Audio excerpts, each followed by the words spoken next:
And I will mark it with episode 14, Doing Time in the State Pennsylvania. Ow. Ow! Smack, it's such a cheap-ass piece of plastic our little action thing is. But look, it marks it, and it's really easy for me to get everything good.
Want to show off my Romanian cloak. How freaking badass is this? I love it. I love it. It is pretty rad. Love it. Handmade, personally sewn for my birthday. Thank you very much. Oh, now you really can't see. Sorry. That's our opener. That might be our opener. Oh, for definitely. Episode number, what? 13. Are you sure it's not 14? 14. I was going to say 14? Yeah, episode 14. And it definitely will be. I'm proud of that. I'm doing time in the state Pennsylvania. Which brings us to continuing spooky season. Yeah! And haunted locations around areas. Not just haunted, paranormal. Okay, excuse me, because we did have aliens and we do have something non-ghost to start this episode of Pennsylvania. I think it's very interesting that Pennsylvania is actually such a hot spot. There's a ton of old-ass asylums and jails and just crazy places in Pennsylvania that are just so well known. I think it's so interesting. I was like, is it really that surprising though, considering how old the East Coast is compared to the West Coast? That's a fair point, but like, it's just interesting to me that Pennsylvania, out of all places, has a lot of shit. Okay, starting off, and I don't know what people think about this. I don't even really know what your official thoughts are. Bigfoot. Why Bigfoot in Pennsylvania? That makes no sense. I mean, I guess with the Appalachian Mountains, but yeah, I was and when I looked it up, there's a spike of occurrences, sightings. Yeah, there's a spike of sightings East Coast, so through the Appalachians. You got the Rockies. Although, really just the Colorado Rockies. Okay. Wyoming, no, seriously, Wyoming doesn't have as many sightings as Colorado, and Montana doesn't have as many sightings as Colorado. Which I would think Montana. But the highest that they say, like, your best odds of seeing a Bigfoot, when I looked it up... East Coast. No, West. What? The Pacific Northwest. There are more sightings... So, like, Oregon and... Washington is the number one state per 100,000. So I wonder if there are different breeds, because, people from the South are so different from the people from, the West. And it's just, now I'm kind of thinking, what if they're different? Well, I also notated, because it's not just here, it's worldwide.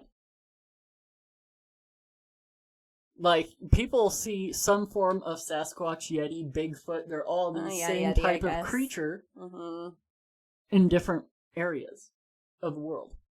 So are they all one type, or are they different? They have to be different. They would have to be different. Cow. That was a cow. We've been watching ghost shows all day because it is October and Ghostober on the Travel Channel and all the, Shout out to that episode of Ghost Hunters at Penhurst, which we will talk about. And we're back. Big Smokey leads the pack. Oh, you sound like a Horse announcer. Yeah. Thank you. That's what I was going for.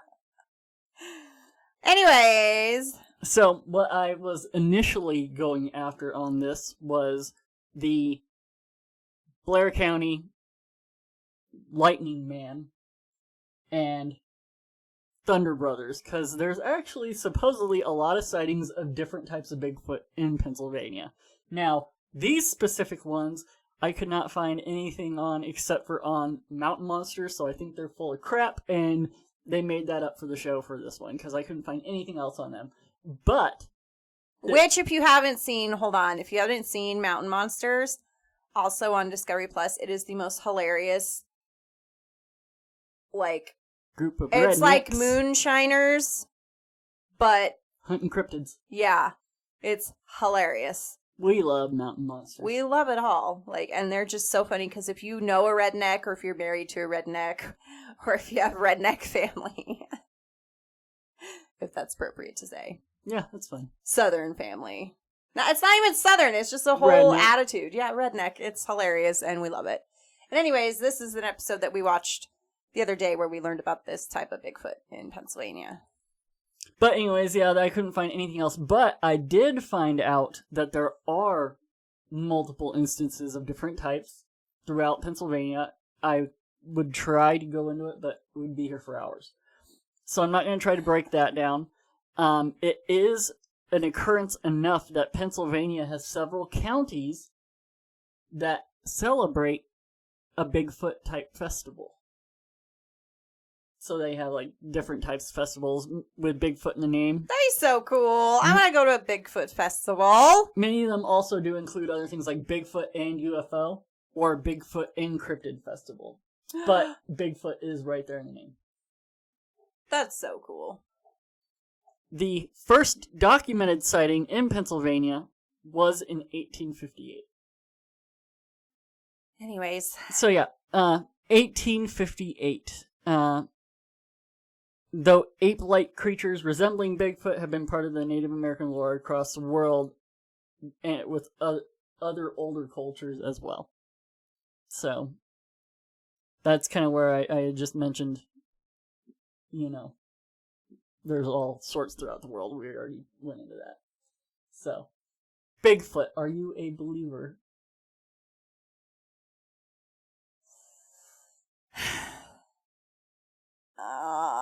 I want to say no. I'm sorry. I want to believe it so bad. This is one of the things that I'm just I just don't know if I How it could be. I just don't know if I believe it. I want to believe in it, but I don't know. Having been to Costa Rica and seeing how thick the jungles can be, I haven't been to Appalachians, but I assume it's probably a lot like that. And how thick, even here in Colorado, the forest can be super thick, and it's way thicker in those areas. Which brings me to a point that we heard on Paranormal Caught on Tape. That guy that was the more the world grows and the population grows and the more that you do destruction of their habitat, people are going to start seeing them more often. Mm-hmm. Which I was that's a very solid point. The more that you move in on them and the more that you take over the world and destroy their homes, you're gonna see them. Mm-hmm. So I'm excited because they've been so elusive. I mean, that's not exciting at all. Actually, that's really bad. But I'm excited because they've been so elusive, and you just feel like you're more likely to see them. Yeah, and I want to believe it so bad. I'm not quite there. What about you? I am 100%. I am all in on the Bigfoot train. Oh. Matt Sr. and Matt Jr. wanted to go hunting, I would totally go hunting with them. Not hunting, but yeah, we're gonna go. Matt Sr. You leave him alone. I love that man, but I just think it's hilarious. You just referred to him as Matt Sr. So, again, I grabbed a list here of most likely places to see them. You got Washington with an 8.9 per 100,000, basically.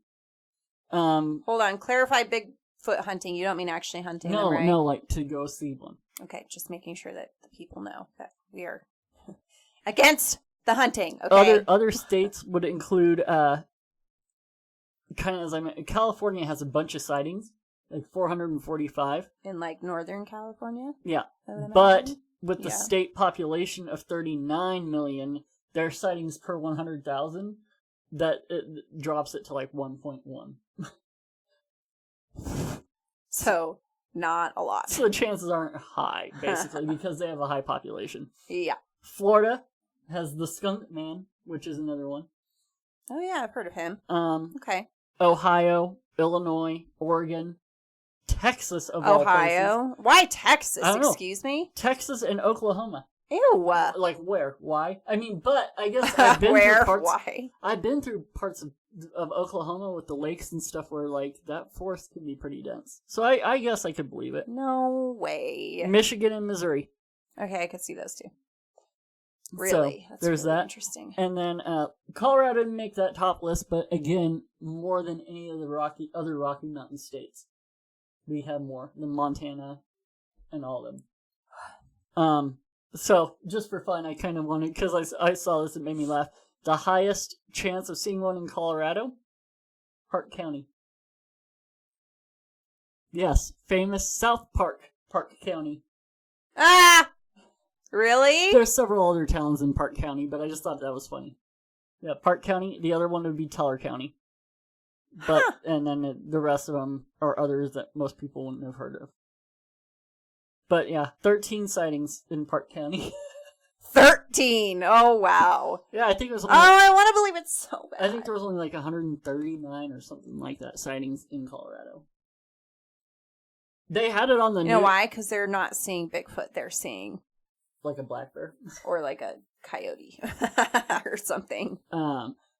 They had it on the news when Google Maps, they thought that they saw it in the San Juans. But it turned out that it was just a lake. Yeah, see, and that's what I don't understand. Is like, I want to believe in it.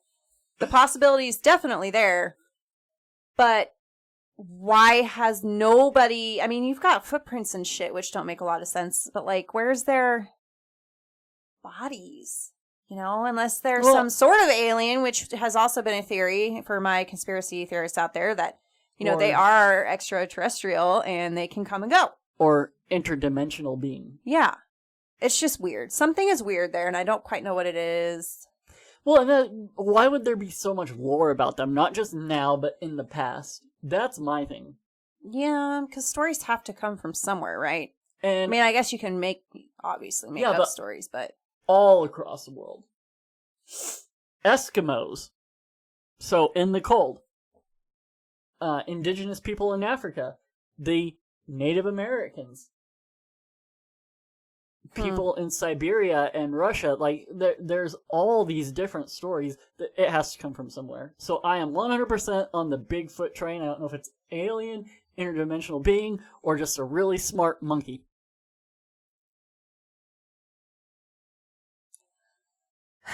I don't know. Do you all have any stories? Because I would love to hear some stories, some pictures. We have to get better at being on top of, you know, people being able to respond to, like, with pictures and shit, especially when we're talking about spooky stuff. Like, if you got a picture, you got a video, I want to see it. If you have a story about Bigfoot. Even ghost pictures. I want to see some pictures. Yeah, like, pictures. Yeah. It's just, ugh. Yeah. We will be doing a haunted tour on our trip into New Orleans this next one, so we'll probably talk about that outside the Halloween area, but just be on the lookout for that episode, because I hope we get some good spooky stuff. Yeah. It's very interesting.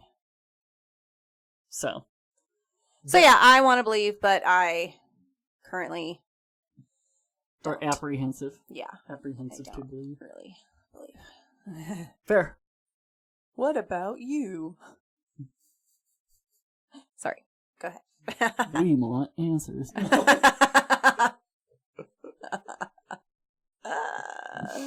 Okay. Anyways. Shall we move on to some haunted locations, love? Yes. I'm all about the haunt. Wow, that was excessive. Yes, please proceed. When you think when you Sorry. And this is why we have a podcast. Because we're such great speakers. Oh my god, that's so funny. Anyways. when you think Pennsylvania, Yep. what famous battle do you think of? Oh shit. You know, I really didn't pay super close attention. I know, I'm so sorry, and this makes me sick to even say this. I really don't know. I didn't pay attention in school. Pay attention. Think Civil War. I knew it was Civil War related.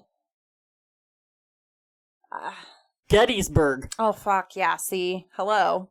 Yeah. Yeah, Gettysburg. It is supposedly haunted, the area. Was that in Pennsylvania? Mm-hmm.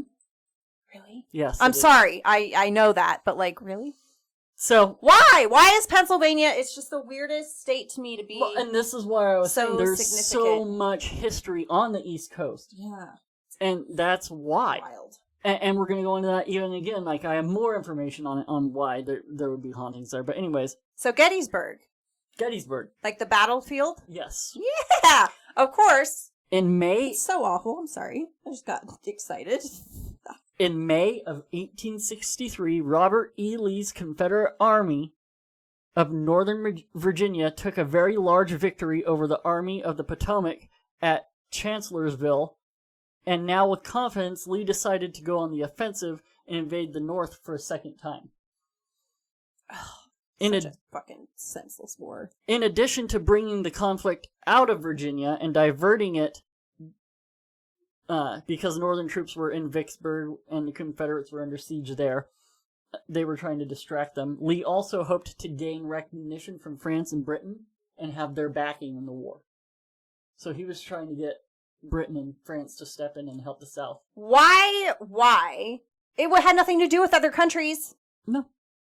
But so why would you try to get the? I just strength in numbers. I get very passionate and very annoyed with these types of things. The strength in numbers. I don't understand. He needed help. He was smart. He needed help. He wanted from help. other countries that have nothing to do I'm not with saying, what you're doing. Like later on, it probably would, stupid. like Britain probably would have effed him up after Stupid. like They probably should would have have taken over. The whole thing was so ridiculous.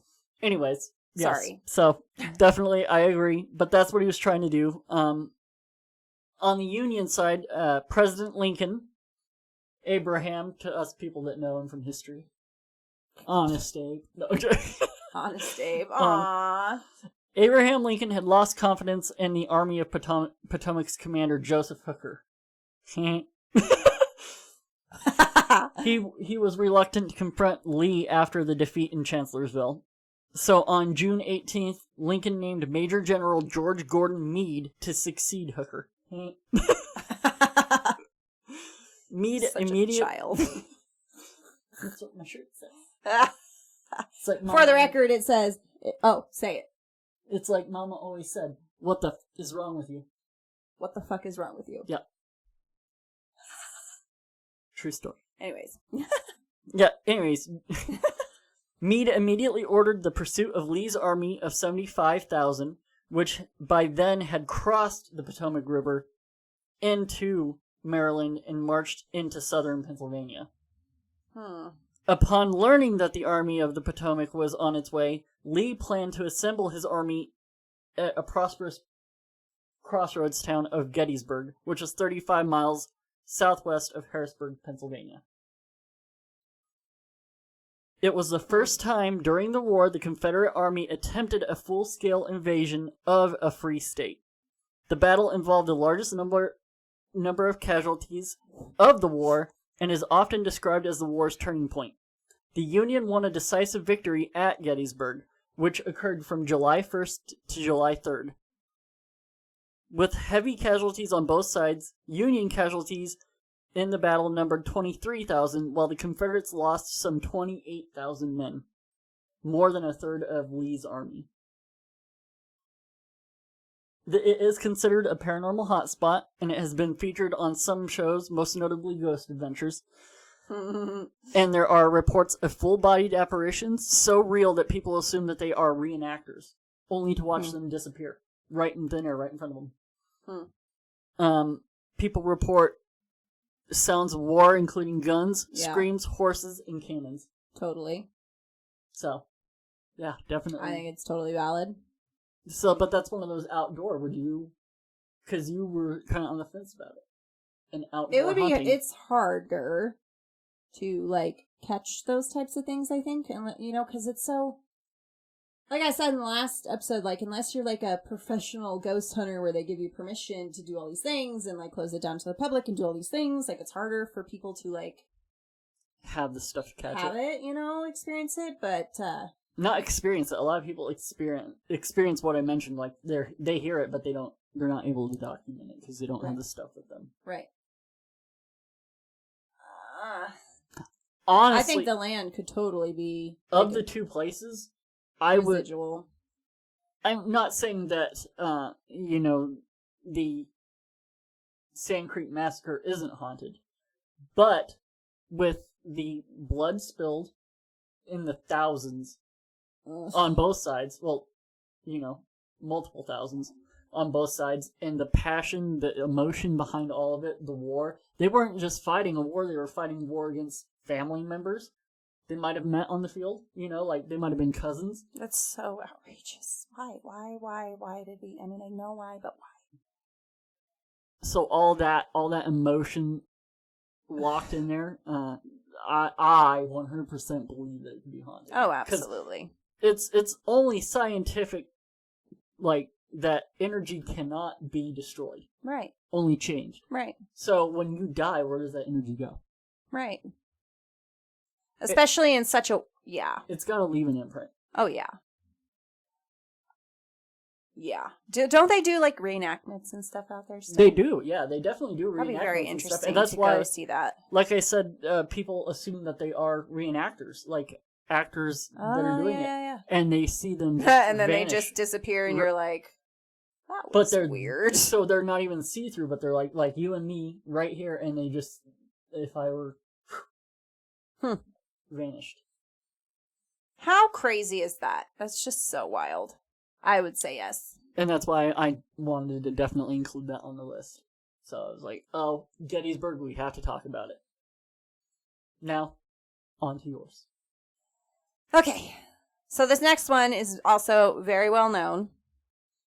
Actually, all the spots on this one are very... See, it's so weird to me for like the millionth time I'm saying that. Like, why is Pennsylvania such a interesting spot? So, Penhurst.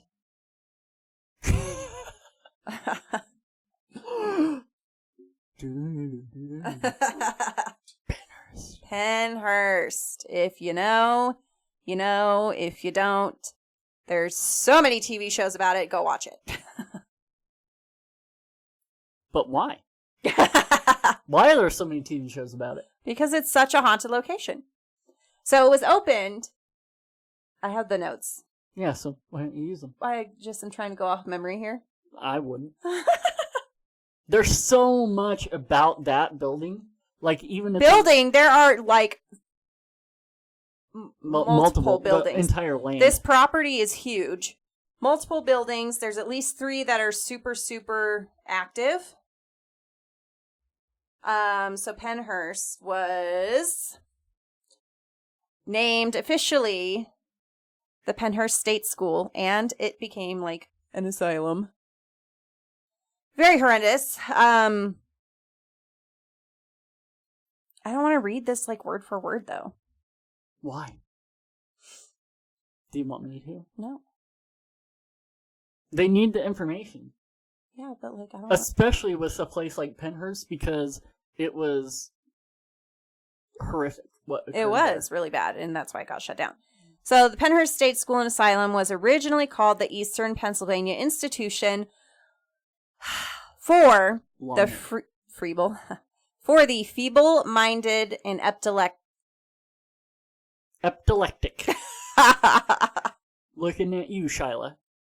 Oh no! Shout out Shyla. So feeble-minded and epileptic. I can't fucking say that word. Epileptic. There you go. And it was authorized for construction in 1903. Mm-hmm. So it started as a state-funded and operated facility to house any individual deemed feeble-minded. Which would be anyone with a low IQ or even deemed mentally insane. Because didn't they said they had people that were like pyromaniacs and stuff in there? Yeah.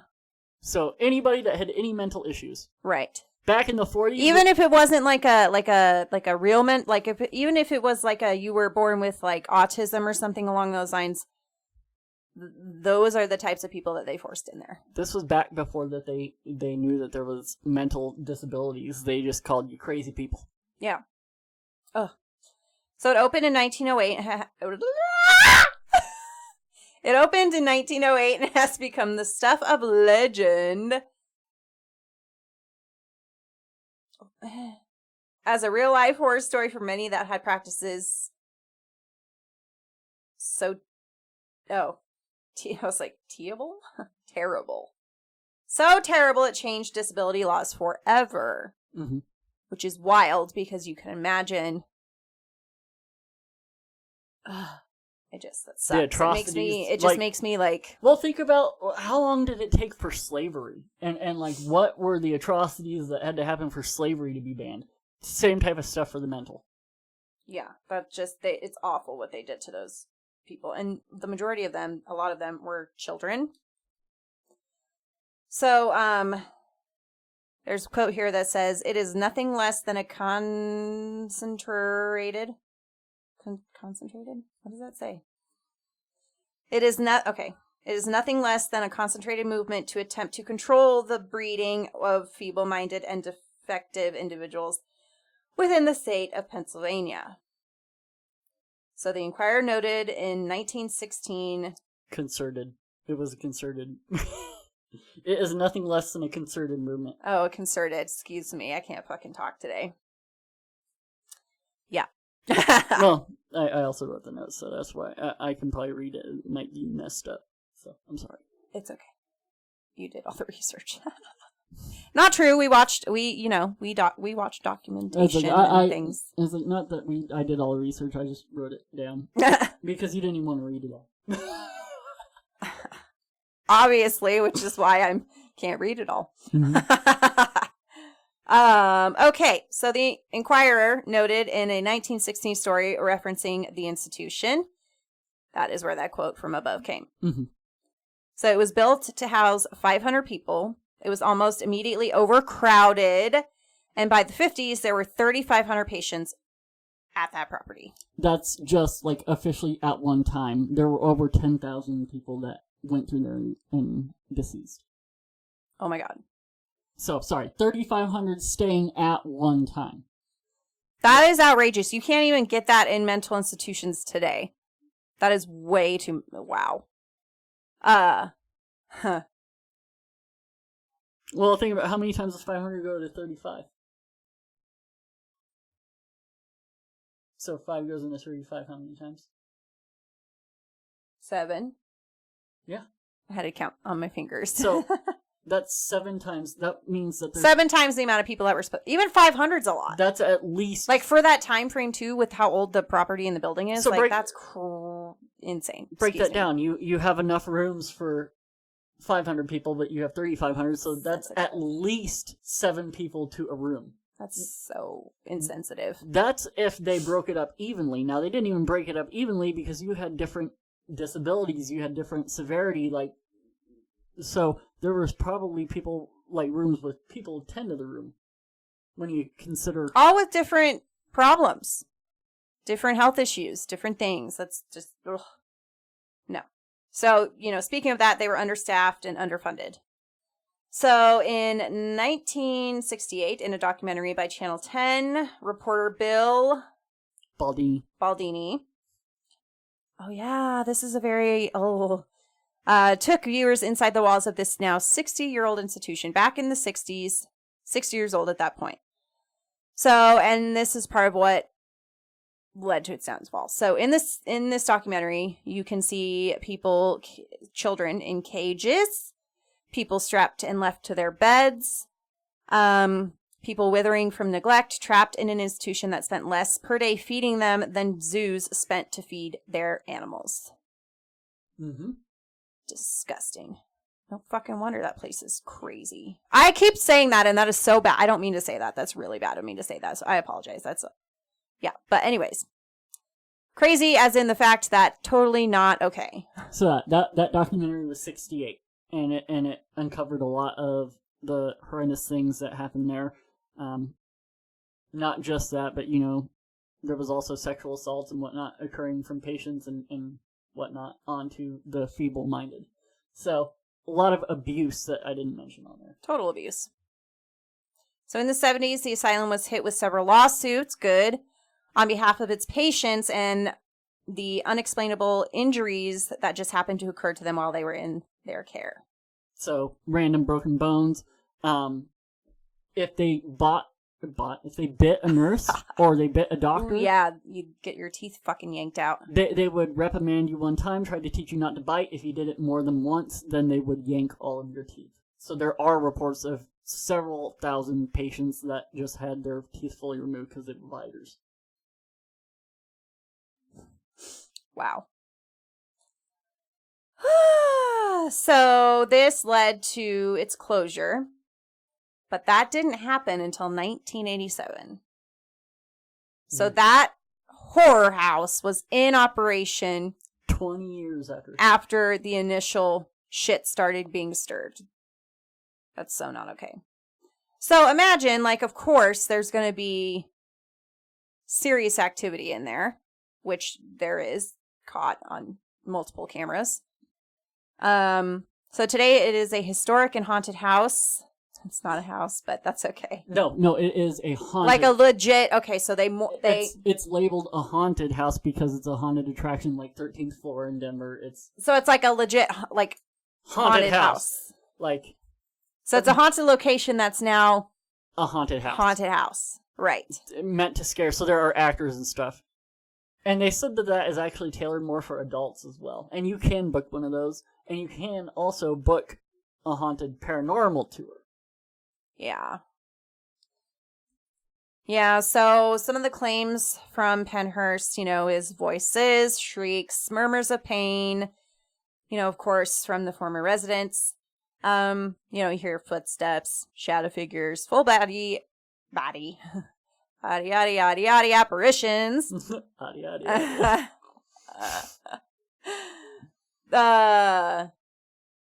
Yeah, throughout the property. And there's underground tunnels. This place is huge. There's so many buildings. So, the Mayflower building has a lot of activity. The Quaker building has a lot of activity. The tunnels underground have a lot of activity. Yeah, it's just a wild, wild place that I would love to see one day. One of the weird things, so, looking at the history, on the Haunted, it mentioned all those things. It did not mention people being physically interacted with, but any of the shows you watch, they all have some sort of physical interaction. So, I just wanted to notate that. Yeah. I feel bad for everybody who's stuck at Pennhurst because I definitely feel like there are probably a lot of people that are stuck there. Mm-hmm. The abuses alone would just make people stay, and it was horrid. If you never heard of Pennhurst, look it up. Yeah. And go on a haunted tour. Take Bucket pictures. List. Let us know. Send it to us. Let us know. If you've ever done a haunted tour at Pennhurst, let us know. I think it's fucking tragic and awful, and I think we should do a haunted tour of Pennsylvania. Hit Gettysburg, Pennhurst, and my next one. Eastern State Penitentiary. Yep. See, these are all such well-known locations. You ready for me to break this one down? Yes. Go for it. It was originally named Cherry Hill State Prison. It was sited on 10 acres of elevated farmland known as Cherry Hill, so that's why. 10 acres. Mm-hmm. That's it. Originally, yeah. It is located in the Fairmont section of Philadelphia. So, which, if you look at that, it's just like a really old building. It's just weird. It was operational from 1829 to 1971. Mm-hmm. The penitentiary refined the revolutionary system of separate incarceration, first pioneered at the Walnut Street Jail, which emphasized principles of reform rather than punishment on the inmates. So, instead of making people, like, punished to fix them, it was more like, try to integrate them back into society by reforming them, type. Mm-hmm. I notated it was, like, one of the first penitentiaries in the United States. So, again, Pennsylvania, why it was so haunted, because think of how many old buildings there are there. Mm-hmm. And how many wars and whatnot occurred throughout. So that's what I was notating on that, and that's why I was like, oh, well, no wonder Pennsylvania is so haunted. Notorious criminals, such as Al Capone, and his cell was very lush. I mean, it was fucking Al Capone. Yeah, he paid off. Yeah. Anyways, and bank robber Willie Sutton were held inside the innovative wagon wheel design. The desk for the security was centrally located right in the middle, and each cell block went down a hall, like spokes on a wheel. So that's where it comes up with the wagon wheel design. Interesting.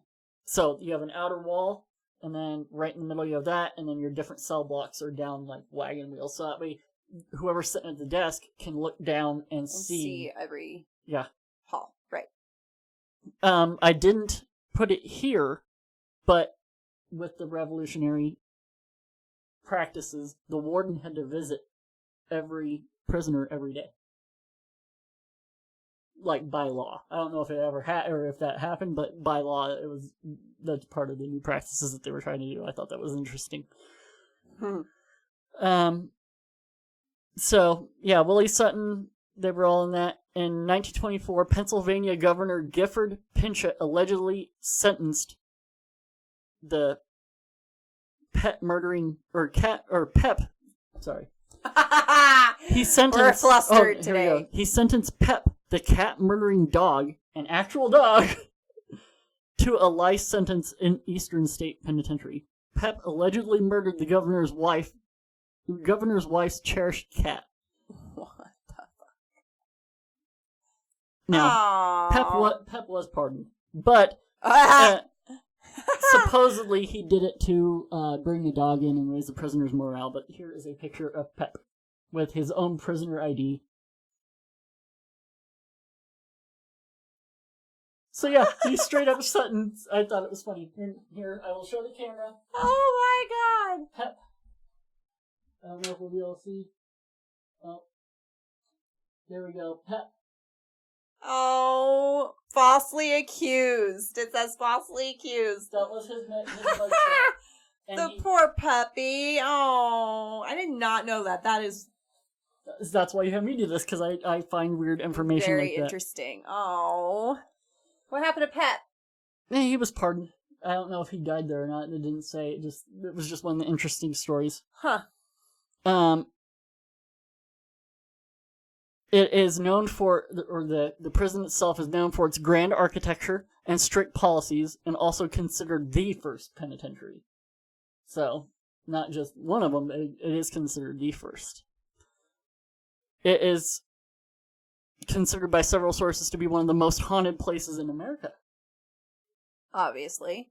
But, like, not just Pennsylvania, like, in America. Mm-hmm. It has been featured on many shows as well. Mm-hmm. Dozens of paranormal researchers visit every year and report that it's a hub of otherworldly activity. Mm-hmm. Most convincingly, the stories of eerie experiences by visitors and guards and all that, they all actually tend to corroborate each other. And these have all been corroborated stories since the 40s. Cell Block 12 is known for echoing voices and cackling. Cell Block 6 for shadow figures darting along the walls. Cell Block 4 for visions of ghostly faces. And many people have reported seeing a silhouette of a guard in one of the towers. Footsteps, wails, whispers, all the same stories over and over and over again come from all these different people that go every single year. Huh. Interesting, right? That's very interesting. I'd love to go there too. Yeah, we got to do a whole... Those would be my top 3 we have to hit. And a whole, like, haunted tour of Pennsylvania. It would be fun. That would be amazing. Interesting. But yeah, and I thought you really needed to know about Pep. Poor Pep. That's wild. The cat murdering dog, an actual dog sentenced to life at the first penitentiary. Oh my god, free Pep! Motherfuckers! And last stop on our tour, last but not least, Old Cambria County Jail. Jails, so like, I don't know what I was going to say. Jails and penitentiaries are both like so creepy to me. They're so creepy because like, of course you're not going to be, like, of course there's people in there. There's still spirits in there that are, hello. And like, I just feel like it's... And the negative energy, again. I just feel like it's creepy and like you would definitely feel like you're being watched. The imprint of negative energy. Ew, just, the jails and the prisons are just, they give me weird vibes. The first jail in Cambria County was built in 1804. A small wooden structure located in Evansburg. As the county grew, so did the need for a larger and more secure jail, which they went to a couple different areas, Johnstown being one of them.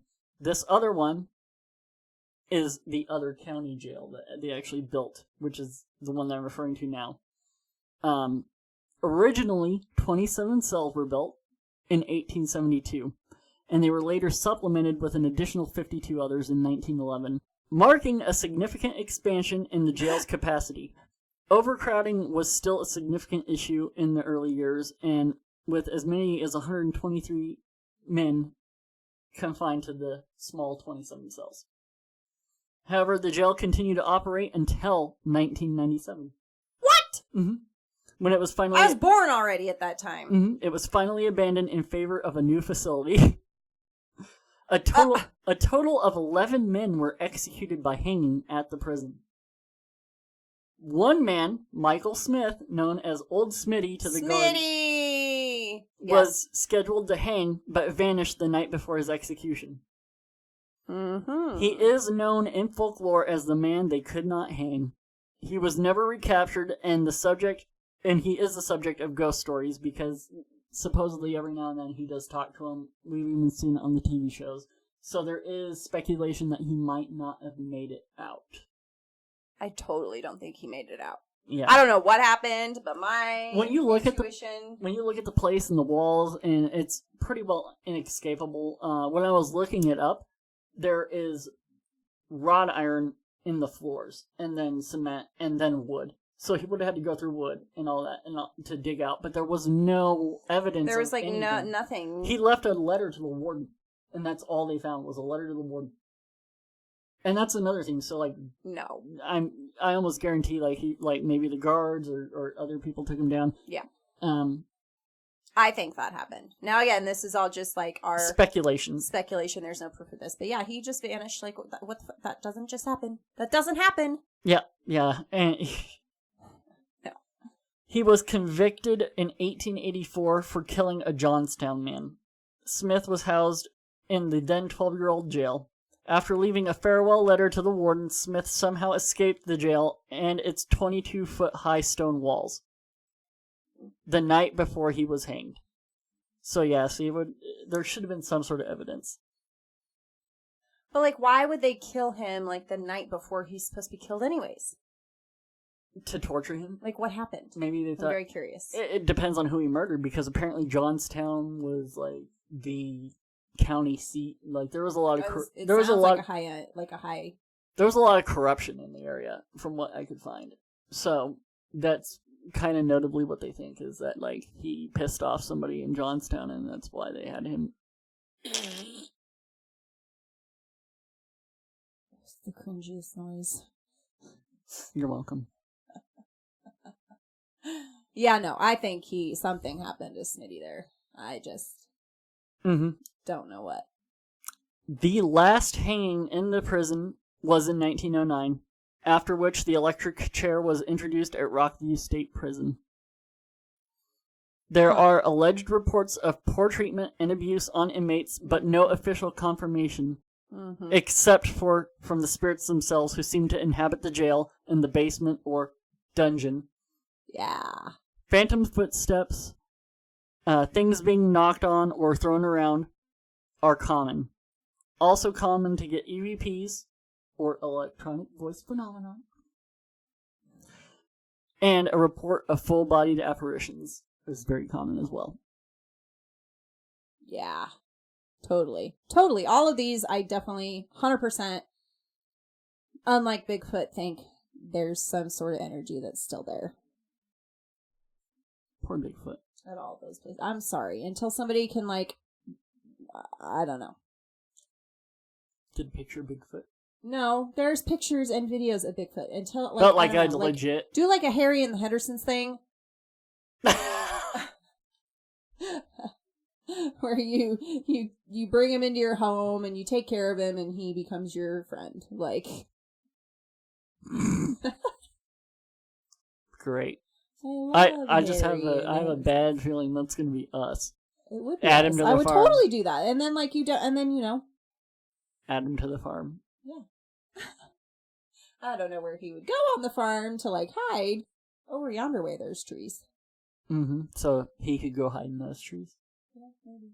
Okay. Go get inspired. Go watch Harry and the Hendersons. Go watch Paranormal Lockdown. Ghost Adventures. Ghost Hunters. Mountain Monsters. All the things, because we're having a blast doing this. So if you have a recommendation of like anywhere in the world, we're just currently doing states, but anywhere in the world, any state, anything that you want us to talk about or you've seen stories on or something that we should just talk about, please let us know. We're curious. I'm down. Yeah. If anybody has any location. Throw it out there. Yeah. And take pictures.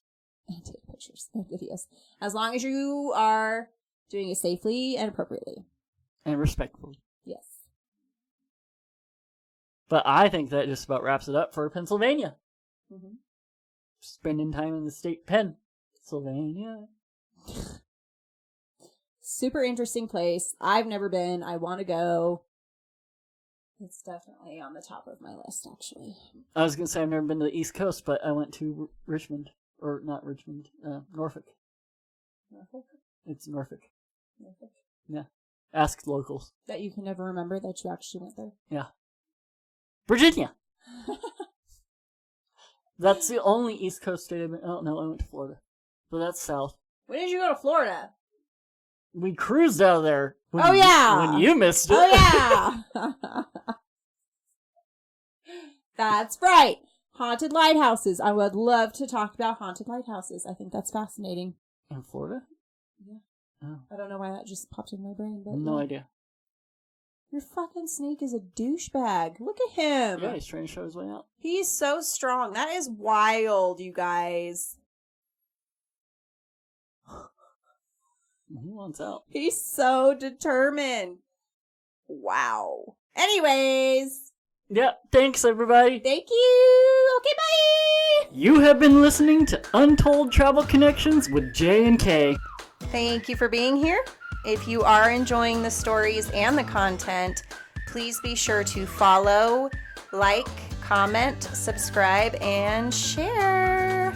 We are currently on Facebook, Instagram, TikTok, YouTube, and everywhere you listen to your podcasts.